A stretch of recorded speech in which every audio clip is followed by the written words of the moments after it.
আজকের এই ভিডিওতে রয়েছে ভোটের দিন চুয়াডাঙ্গায় চাঞ্চল্যকর একটি ঘটনা, যেখানে ভোট কেন্দ্রের সামনে থেকে নগদ টাকাসহ জামায়াতের এক নেতাকে আটক করেছে প্রশাসন।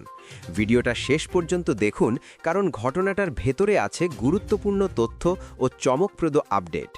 ভিডিও শুরু করার আগে অনুরোধ, আপনি যদি এখনও আমাদের চ্যানেলটি সাবস্ক্রাইব না করে থাকেন তাহলে এখনই সাবস্ক্রাইব করে নিন, পাশে থাকা বেল আইকনে চাপ দিন, আর ভিডিওটা ভালো লাগলে অবশ্যই লাইক দিন ও আপনার মতামত কমেন্টে জানান। চলুন মূল খবরে যাই। চুয়াডাঙ্গায় ভোট গ্রহণ শুরু হওয়ার পরপরই ঘটে যায় এক চাঞ্চল্যকর ঘটনা।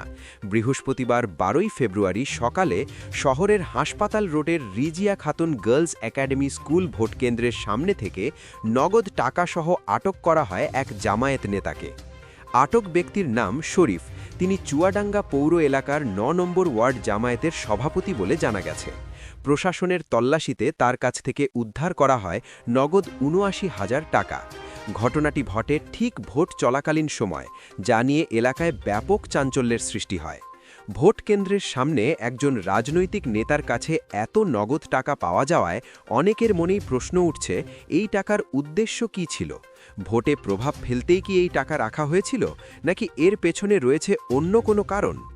এ বিষয়ে নির্বাহী ম্যাজিস্ট্রেট মোহাম্মদ আলাউদ্দিন আল আজাদ জানান, আটক জামায়াত নেতা প্রাথমিকভাবে টাকা রাখার বিষয়টি স্বীকার করেছেন।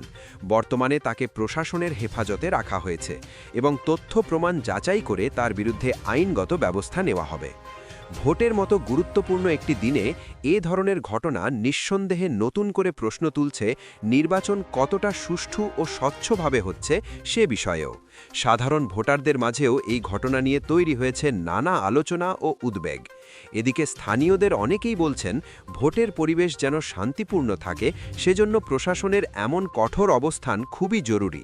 আবার কেউ কেউ বলছেন, এই ঘটনার সুষ্ঠু তদন্ত হওয়া দরকার, যাতে সত্যটা সবার সামনে আসে। দর্শক বন্ধুরা, আপনারা এই ঘটনা সম্পর্কে কি মনে করেন?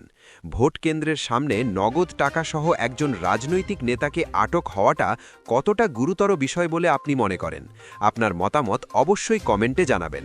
ভিডিওটি যদি তথ্যবহুল মনে হয় তাহলে একটি লাইক দিন, বন্ধুদের সাথে শেয়ার করুন, আর নিয়মিত এমন আপডেট পেতে আমাদের চ্যানেলটি সাবস্ক্রাইব করে সাথেই থাকুন।